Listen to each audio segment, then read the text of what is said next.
जय हिंद दोस्तों, next time आपका स्वागत है। आज 8 सितंबर 2020। आज के अंतर्गत के काफ़ी इंपॉर्टेंट करंट अफेयर हम आपके लिए लेकर आए हैं। जैसे कि आपको मालूम है कि डेली हमारे द्वारा UPSC, SSC, railway, bank, TTC जो भी गवर्नमेंट एग्जाम होते हैं उसके अंतर्गत काफ़ी करंट अफेयरों के क्वेश्चन हमेशा पूछने को दिखाई देता है और हमारे द्वारा वही करंट अफेयरों के क्वेश्चन आपके लिए प्रोवाइड किया जाता है जो एग्जाम परस्पेक्टिव से काफ़ी इंपॉर्टेंट हैं और जो आपके आगे एग्जामों पर पूछने को दिखाई देगा। चलिए दोस्तों, ज़्यादा टाइम न लेते हुए आगे बढ़ते हैं और जानते हैं कि आज के इंपॉर्टेंट करंट अफेयर कौन से हैं। आज का हमारा पहला क्वेश्चन कौन सा है? आज का हमारा पहला क्वेश्चन है, हाल ही में इतालवी ग्रैंड प्रिक्स 2020 का खिताब किसने अपने नाम पर किया है? ऑप्शन ए है पियरे गैस्ली, ऑप्शन बी है कार्लोस सेज, ऑप्शन सी है लास स्टोल और ऑप्शन डी है लुइस हैमिल्टन। तो इसके अंतर्गत का हमारा राइट आंसर क्या है? ऑप्शन ए पियरे गैस्ली ने क्या कर लिया गया, इताली ग्रैंड प्रिक्स 2020 का खिताब अपने नाम पर कर दिया गया। पियरे गैस्ली ये रहे, ठीक है ना, पियरे गैस्ली ये रहे, इन्हीं ने क्या किया है, इतालवी ग्रैंड प्रिक्स जो F1 होता है उसका खिताब अपने नाम पर किया है। और सेकंड नंबर का खिताब किसने जीता है?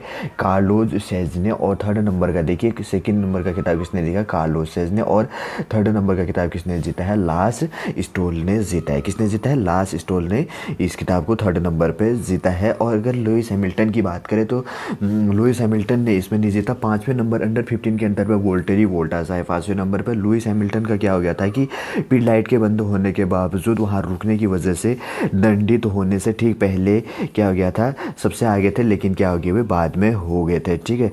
और इनके अंतर्गत की बात करें तो इटालियन ग्रैंड प्रिक्स में लगभग कितना किलोमीटर होता है? 300 किलोमीटर से ज़्यादा अधिक इसके अंतर्गत पे रेसिंग होती है, ठीक है। और पियरे गैस्ले हैं, ये किसके ड्राइवर है? पियरे गैस्ले जो है रेड बुल के ड्राइवर है। किसके? रेड बुल के ड्राइवर हैं। काफ़ी इंपॉर्टेंट हो जाता है क्वेश्चन। चलिए आगे बढ़ते हैं, जानते हैं आगे का हमारा दूसरा क्वेश्चन कौन सा है। दूसरे का क्वेश्चन है हमारा, हाल ही में महान बल्लेबाज इयान वेल ने सेवानिवृत्ति की घोषणा की है, वह मूलतः किस देश के रहने वाले हैं? ऑप्शन ए है ऑस्ट्रेलिया, ऑप्शन बी है ब्रिटेन, ऑप्शन सी है इंग्लैंड, ऑप्शन डी है ब्राज़ील। तो इसके अंतर्गत का हमारा राइट आंसर कौन सा है? इयान वेल के है, मूलतः इंग्लैंड के बल्लेबाज हैं, ठीक है, इंग्लैंड के बल्लेबाज हैं। और इनके द्वारा क्या किया गया मैं बता देता हूँ। सबसे पहले इयान वेल कौन है? ये रहे इयान वेल, ठीक है ना। इन्हीं ने ही क्या कर दी गई है, इंग्लैंड के बल्लेबाज है, इन्होंने ही संन्यास की घोषणा कर दी गई है। और इन्होंने क्या किया था 2015 में अपना क्या किया था 2015 में अपना जो लास्ट अंतिम कौन सा मैच खेला था, अंतर्राष्ट्रीय मैच इनके द्वारा खेला गया था, ठीक है। और इनके द्वारा कितने साल खिलाड़ी के रूप में? टोटल 11 साल तक खेला गया है। और इनके दौरान इन्होंने क्या किया, 7 में से 5 में क्या करी, अपनी ऐसे जो श्रृंखला हैं उनको भी जीता, ठीक है। चलिए आपको समझ में आ गया होगा। आगे बढ़ते हैं, हमारा आगे का दूसरा थर्ड क्वेश्चन कौन सा है? आज का हमारा थर्ड क्वेश्चन है, हाल ही में लेबनान के विसरी बांध के लिए दिए गए ऋण की मंजूरी को किसके द्वारा रद्द कर दिया गया है? ऑप्शन ए है भारत, ऑप्शन बी है अमेरिका, ऑप्शन सी है विश्व बैंक, ऑप्शन डी है सार्क कंट्री। तो इसके अंतर्गत का हमारा राइट आंसर क्या है? ऑप्शन सी वर्ल्ड बैंक ने क्या कर दिया गया है, लेबनान के विसरी बांध के लिए दिए गए ऋण को मंजूरी को रद्द कर दिया गया है, ठीक है। पहले हम मैप पर जान लेते हैं, आखिर लेबनान कहाँ पे? लेबनान की कैपिटल बेरूत पर हो गया। ये रहा वर्ल्ड का मैप। जैसे हम यहाँ पे जाते हैं तो थोड़ा सा मैप धुंधला है यहाँ पे ये रहा हमारा प्यारा भारत। जब हम गल्फ कंट्री में जा रहे हैं तो यहाँ पे लेबनान है। मैं आपको इसका पर्टिकुलर दिखा देता हूँ, ठीक है। ये रहा, ये है लेबनान। लेबनान की कैपिटल की बात करें तो क्या हो गया, बेरूत ये इसकी कैपिटल होगी। यहीं पर ही जो बांध परियोजना है उसको क्या कर दिया गया है, वर्ल्ड बैंक ने पेमेंट देने से रद्द कर दिया गया। अब हम जान लेते हैं कि इसके अंतर्गत में पेमेंट की कितनी बात थी। तो जो ऋण था वो क्या था, 244 मिलियन डॉलर का जो ऋण था उसको क्या कर दिया गया है, रद्द कर दिया गया है। शुरुआत की बात करें तो लेबनान की सरकार द्वारा जो 2015 में कितना था, $617 मिलियन की कुल लागत के अनुमोदित बांध ने क्या किया था, पर्यावरण कार्यकर्ताओं को लंबे समय में इसकी क्या हो गई थी, आलोचना झेली थी।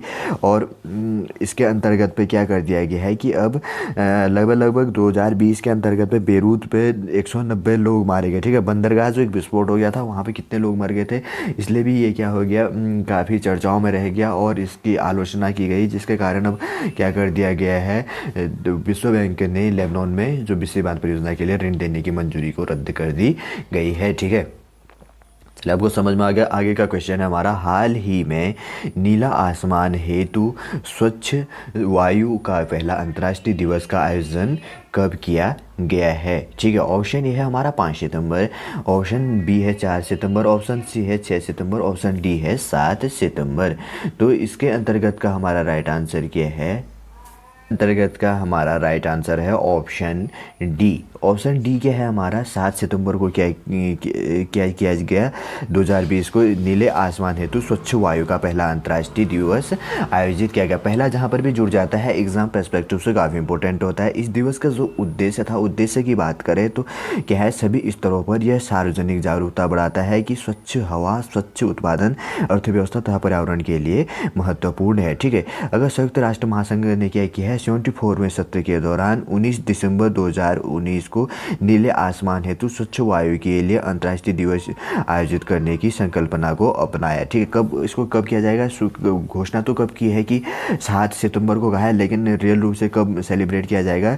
74वें सत्र के आयोजन के दिवस के रूप में 19 दिसंबर को। ठीक है ना, कब? 19 दिसंबर 2019 को 19 दिसंबर 2020 को, ठीक है ना, सॉरी 19 दिसंबर 2020 को नीले आसमान हेतु स्वच्छ वायु के लिए अंतर्राष्ट्रीय दिवस आयोजन करने का क्या किया गया है? संकल्प अपनाया गया है। लेकिन इस दिवस को अंतर्राष्ट्रीय दिवस कब किया गया? 7 सितंबर 2020 को आयोजित किया गया। ठीक, चलिए आपको समझ में आ गया। आगे बढ़ते हैं। आगे का क्वेश्चन हमारा, हाल ही में किस राज्य में मेट्रो यात्रियों की सुरक्षा के लिए टोकन सैनिटेशन के लिए प्रावेगिक प्रौद्योगिकी का उपयोग करने वाली भारत की पहली मेट्रो सेवा बन गई है? ऑप्शन ए है उत्तर प्रदेश, ऑप्शन बी है दिल्ली, ऑप्शन सी है मुंबई, ऑप्शन डी है महाराष्ट्र। तो इसके अंतर्गत का हमारा राइट आंसर क्या है? ऑप्शन ए उत्तर प्रदेश ने क्या किया है, वहाँ के मेट्रो यात्रियों की सुरक्षा के लिए टोकन सैनिटेशन के लिए प्रावेगिक प्रौद्योगिकी का उपयोग करने वाली भारत की पहली मेट्रो सेवा बन गई। अब वो जान लेते है कि उत्तर प्रदेश के अंतर्गत में कौन सा मेट्रो स्टेशन है। उत्तर प्रदेश के अंतर्गत में कौन सा है? Lucknow metro station. ठीक है, लखनऊ मेट्रो स्टेशन है। इसका परिचालन कब किया गया? 7 सितंबर 2020 से परिचालित कर दिया गया है। और इसके अंतर्गत पर यहाँ क्या है कि कोविड-19 के कारण टोकन टिकटों की कैशलेस सुविधा प्रदान करने वाली पहली मेट्रो भी बन गई है। ठीक है, उत्तर प्रदेश के बारे में जान लेते हैं। उत्तर प्रदेश का गठन कब हुआ था? 24 जनवरी 1950 ईस्वी में। उत्तर प्रदेश की कैपिटल लखनऊ होगी, मुख्यमंत्री योगी आदित्यनाथ होगी, राज्यपाल कौन है? आनंदीबेन पटेल, और मुख्य न्यायाधीश कौन है? गोविंद माथुर। जिले 75 हो गए, राज्यसभा की 31 सीटें, लोकसभा की 80 सीटें, विधानसभा की 403+1 हो गया, विधान परिषद की 100 सीटें। ठीक है, राज्य के चिन्ह, लोक नृत्य और टाइगर रिजर्व, बांध और अधिकारी भाषा यहाँ की हिंदी। आप आराम से पॉज करके देख लीजिएगा, ये है उत्तर प्रदेश। ठीक है, चलिए आपको समझ में आ गया। आगे बढ़ते हैं। हमारा आगे का क्वेश्चन कौन सा है? आगे का क्वेश्चन है हमारा, हाल ही में किस राज्य ने किसानों को सशक्त बनाने के उद्देश्य से कृषि पर्यटन नीति को मंजूरी दी है? ऑप्शन ए है इसके अंतर्गत में उत्तर प्रदेश, ऑप्शन बी है मध्य प्रदेश, ऑप्शन सी है महाराष्ट्र, ऑप्शन डी है केरल। तो इसके अंतर्गत का हमारा राइट आंसर क्या है? ऑप्शन सी महाराष्ट्र ने क्या किया है? महाराष्ट्र राज्य ने किसानों को सशक्त बनाने के उद्देश्य से कृषि पर्यटन की नीति को मंजूरी दी है। ठीक है, नीति का मुख्य अगर उद्देश्य की बात करें तो इसके अंतर्गत हम यह भी जान लेते हैं कि नीति का मुख्य आकर्षण पर्यटन के माध्यम से ग्रामीण विकास करना, कृषि उपज के लिए बाजार उपलब्ध कराना, कृषि संबंधी व्यवसाय को प्रोत्साहन करना, ग्रामीण क्षेत्रों में महिलाओं और तथा युवाओं को रोजगार के इसके अंतर्गत प्रोत्साहन करना और लोक कला और संस्कृति को प्रदर्शित करने के लिए एक मंच भी इसके अंतर्गत क्या करना है?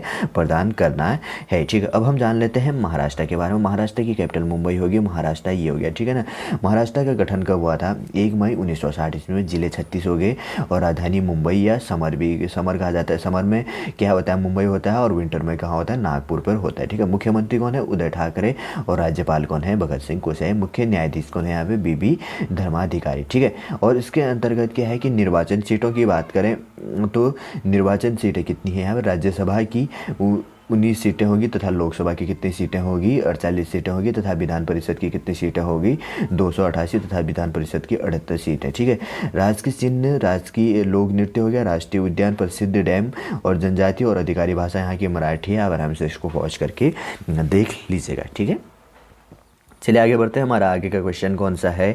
हाल ही में वोडाफोन आइडिया ने किस नाम से एक ब्रांड में अपने एकीकरण की घोषणा की है? ऑप्शन ए है आईवी, ऑप्शन बी है वीआई, ऑप्शन सी है आईएस, ऑप्शन डी है वीएस। तो इसके अंतर्गत का हमारा राइट आंसर क्या है? वोडाफोन आइडिया ने क्या कर लिया है? वीआई नाम से एक एकीकरण ब्रांड, पूरा कंप्लीटली ब्रांड को घोषणा कर दिया। जैसे कि पहले आपने देखा होगा कि पहले क्या था, वोडाफोन और आइडिया अलग अलग था, और वोडाफोन और अलग अलग क्या होने, पहले एक कंपनी अलग थी, बाद में मर्ज हो के क्या बन गया? Vodafone idea. लेकिन अभी भी इनके अंतर्गत तनाव मतभेद कस्टमरों में दिखता है, ठीक है। वोडाफोन पहले क्या होता था, शहरों में अत्यधिक मात्रा में चलता था, और आइडिया अत्यधिक मात्रा में क्या था, ग्रामीण में चलता है, और नेटवर्क इशू बहुत प्रॉब्लम में इसके अंतर्गत पे देखने को मिलती थी, जिसलिए इनके क्या क्या था, अलग अलग जगह पर अलग अलग रूप से ये चलते हुए दिखाया था, और कस्टमरों में इसी कारण इसमें क्या हो रहा था, मतभेद हो रहा था कि नाम अलग अलग होने के कारण, ठीक।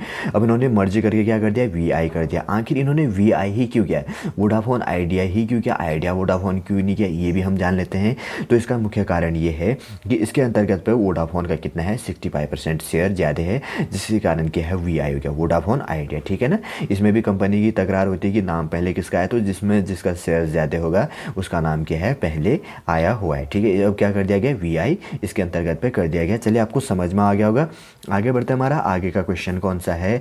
10 हफ्ते 10 बजे 10 मिनट डेंगू विरोधी अभियान कहाँ शुरू किया गया है, ठीक है। ये पहला ऑप्शन है कर्नाटका, ऑप्शन बी है मुंबई, ऑप्शन सी है दिल्ली, ऑप्शन डी है हरियाणा। तो इसके अंतर्गत का हमारा राइट आंसर क्या है?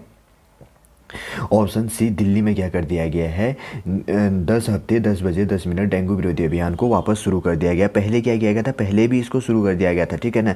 किसके द्वारा? वहाँ के मुख्यमंत्री कौन है, दिल्ली के मुख्यमंत्री अरविंद केजरीवाल जी के द्वारा इस योजना को शुरू कर दिए गए थे। इसका मुख्य उद्देश्य क्या है, डेंगू से लड़ना, तथा डेंगू के प्रति क्या करना है, जागरूक पैदा करना है, ठीक है। पिछली बार की तरह क्या किया है, दिल्ली के लगभग 2 करोड़ लोग एक साथ मिलकर क्या करेंगे, डेंगू से लड़ने का इसके अंतर्गत पे काम करेंगे, ठीक है। चलिए दिल्ली के बारे में हम जान लेते हैं। दिल्ली भारत का क्या है, केंद्र शासित प्रदेश हो गया। यहाँ पर हो गए दिल्ली के मुख्यमंत्री अरविंद केजरीवाल हो गए। जिले कितने हैं यहाँ पे, 11 हो गया। लोकसभा राज्यसभा की 3 सीटें, लोकसभा की 60 सीटें तथा विधानसभा की 70 सीटें, और तथा राज्य के पक्षी यहाँ पर क्या है, गौरैया हो गई, ठीक है। चलिए आपको समझ में आ गया होगा।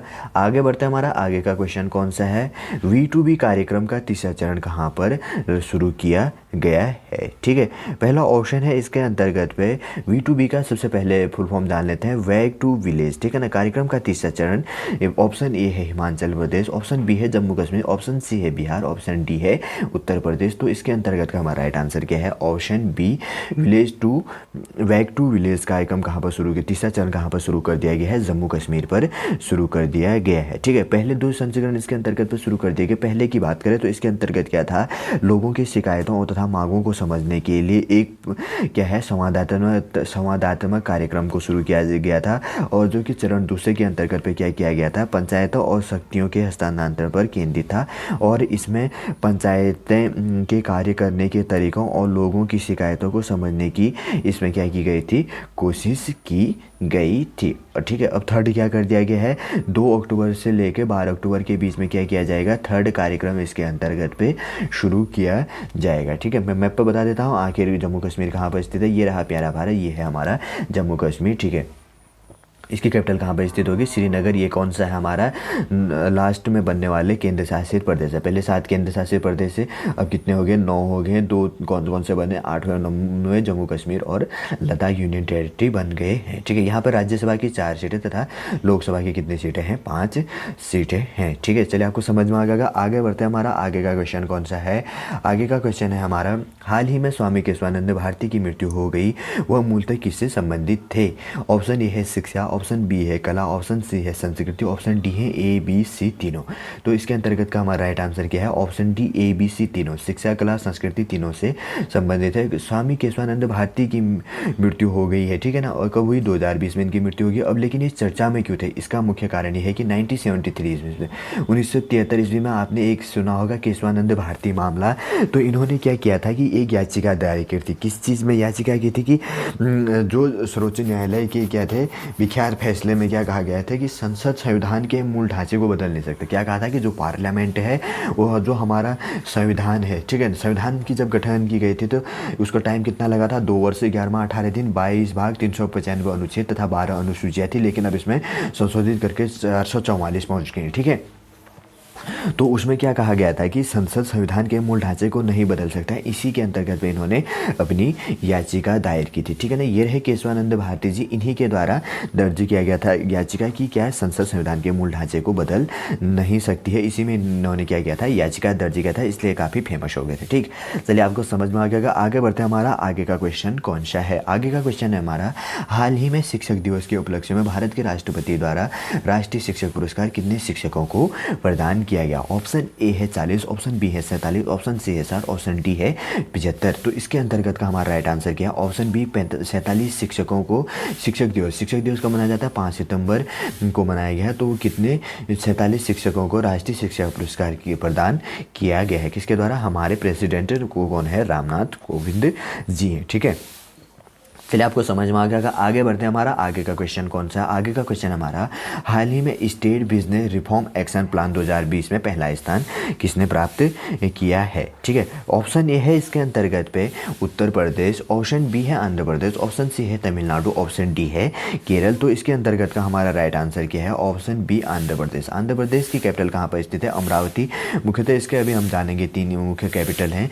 तो इन्होंने क्या किया है, estate business reform action plan 2020 में पहला स्थान प्राप्त किया है, और दूसरा स्थान किसने प्राप्त किया है, उत्तर प्रदेश ने। ठीक है, और अब हम जानते हैं कि इसने estate business reform action plan प्राप्त करने के अंतर्गत पे क्या प्रॉफिट होता है। तो इसके अंतर्गत क्या था कि आत्मनिर्भर भारत की का जो शुरू किया गया भारत के द्वारा, ईज ऑफ डूइंग बिजनेस को बढ़ावा करने में यह कैसा प्रदर्शन करता है। इसमें टॉप रैंकिंग क्या की है, आंध्र प्रदेश ने शुरू किया, और दूसरा रैंकिंग क्या है इसी के अंतर्गत में 2018 की बात करें। ठीक है, यहाँ पर 2019 का डाटा है ये। अगर 2019 की बात करें, 2018 की बात करें तो 2018 में कि उत्तर प्रदेश 12वें रैंक पर था, लेकिन 2018 में, ठीक है ना, जैसे 2019 आया तो 2019 में क्या कर लिया गया, यूपी ने दूसरा रैंक प्राप्त कर लिया गया। अब हम आंध्र प्रदेश के बारे में जान लेते हैं। आंध्र प्रदेश ये हो गया, आंध्र प्रदेश की कैपिटल कहाँ पर ये है, ठीक है ना, आंध्र प्रदेश यहाँ पर हो गया। आंध्र प्रदेश की 3 कैपिटल है। ठीक है, इसका गठन कब हुआ था, 1 अक्टूबर 1953 ईस्वी में हो गया था। इसकी कैपिटल कहाँ पर स्थित है, अमरावती, विशाखापट्टनम और कुन्नूर। क्या है, अमरावती, विशाखापट्टनम और कुन्नूर। और मुख्यमंत्री कौन है, YS जगनमोहन रेड्डी, और राज्यपाल कौन है, विश्वभूषण हरिश्चंद्रन, और मुख्य न्यायाधीश कौन है, JK माहेश्वरी। ठीक है, जिले की बात तो इसके अंतर्गत कितने जिले हैं, 13 जिले हो गए। राज्यसभा की कितनी सीटें हैं, 11, लोकसभा की 25 सीटें, तथा विधानसभा की 175 और 1 निर्वाचित होता, और विधान परिषद की कितनी है, 58 सीटें हैं। और आप इसमें आराम से पहुंच करके देख लीजिएगा। ठीक है ना, एक मैं बता देता हूँ, काफ़ी इंपॉर्टेंट है कि अधिकतर जो प्रोजेक्ट होता है आपने देखा होगा YS नाम से पहले जुड़ा रहता है। और कौन है, YS जगनमोहन, जो आंध्र प्रदेश के मुख्यमंत्री हैं, इन्हीं के नाम से ही क्या किया जाता है, उनके नाम, पहले अक्षरों के नाम से ही उन प्रोजेक्टों का भी नाम जुड़ा जाता है। जब आप एग्जाम कहीं पे देंगे तो अगर इस प्रकार के क्वेश्चन दिखाई देता है तो आपको आसानी से जानने पर मिल जाएगा। ठीक है ना। चलिए दोस्तों, आज का करंट अफेयर हम यहीं पे समाप्त करते हैं। उम्मीद करूंगा दोस्तों आज का करंट अफेयर आपको अच्छा लगा होगा। यदि आपको हमारा करंट अफेयर अच्छा लगे तो लाइक कीजिए, कमेंट कीजिए, और हमारे इस चैनल नेक्स्ट टाइम को सब्सक्राइब कीजिए।